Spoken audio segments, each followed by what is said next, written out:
somewhere in a crowd exactly like this one right now. Someone's body is dying a little faster than it should. And he has no idea. Not from anything you'd notice. Not from anything he'd tell you about. Loneliness raises his risk of death by 26%. Double obesity's danger. For most of human history, being alone wasn't an inconvenience. It was a death sentence. Anyone cast from the group became an easy target, so the brain built an alarm. Not a metaphor, an actual survival circuit, treating disconnection the way it treats hunger, thirst, danger itself. In 2009, researchers scanned lonely and non-lonely brains, watching pleasant images. In healthy brains, human faces lit up the reward center strongest. In lonely brains, that pattern reversed completely. Objects sparked more reward than people did.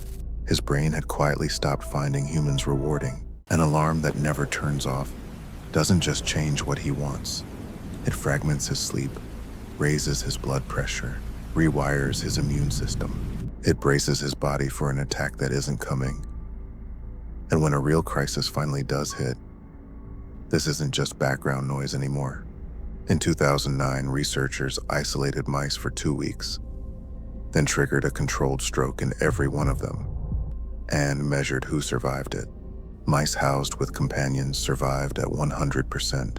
The isolated mice survived at just 40%. Isolation had already turned their bodies against them. The advice sounds reasonable. Get out more. Join something. Put yourself around people. But primate researchers found something that complicates that advice. Baboons housed with strangers didn't calm down. Their heart rates spiked higher than when they were alone. Proximity wasn't the variable that mattered. Trust was. A room full of strangers can look to a threat detection system like a room full of unknowns still waiting to be assessed, which may explain something else researchers found.